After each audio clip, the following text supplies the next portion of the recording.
Okay, quick update on the temple diagram. This is the first time I've ever done anything live, but I've been getting a lot of questions about the temple diagram, which is great. People want to use it. Um, I I forgot to mention in the thing. I again, I'm learning as I go. My husband, when he created it, he can only create it one size at a time because it's got to be proportional, whatever the page is.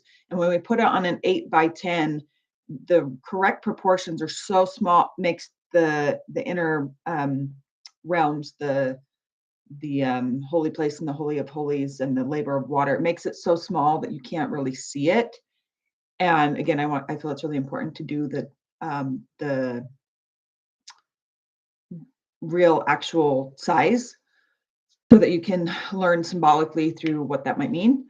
So we had to start somewhere. And so I told them to print out. Do I have mine here? No, I don't. But mine was on a 24 by 36. And and when we did that, it makes it, big enough that you can go in and write things in. And over time, you're probably going to want to add a lot more things to it that are personal for you.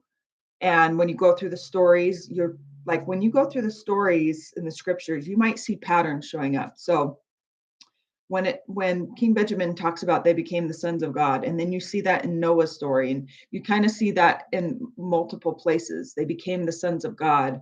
If as you kind of view it through the temple lens, and you think, where might this kind of go in the spiritual journey? You might start to see, wait, I see a pattern growing here as I plot this. In fact, I should share something. A friend shared with me this concept of when you plot points. I'm just kind of thinking this as I'm saying this.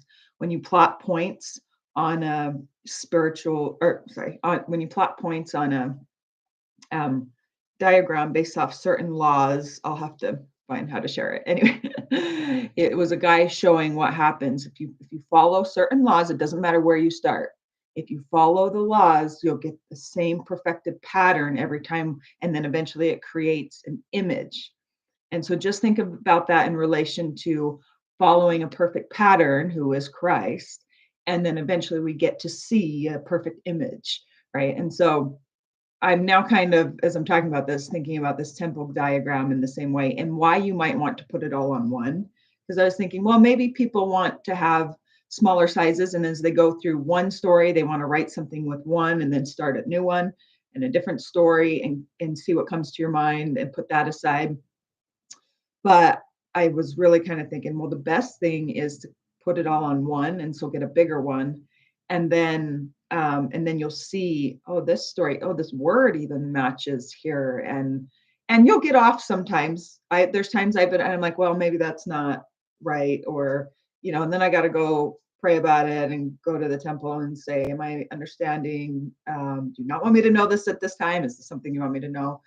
And sometimes I think things aren't going to be open to us if we're not in that spot on that journey or not ready for that understanding. But as we do this and we follow him and we go to the temple and we open, those will come. And so I hope this makes any sense to anybody.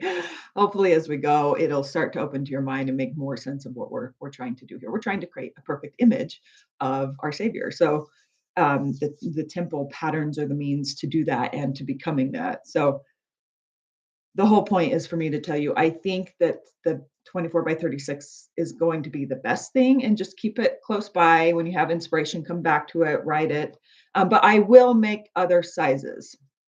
And so for right now, to get a 24 by 36, you might have to take that PDF into a place that can print that big. Um, but we will work on making available smaller sizes. But I think the smallest size we felt like we could make was what size of the 8 by 10? It's like a 8 by 20 or something. It's almost like two 8 by 10s together.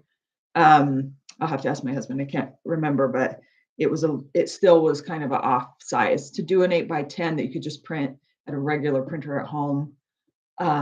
Isn't isn't going to be the best thing to be able to see and have the proportions dimensional.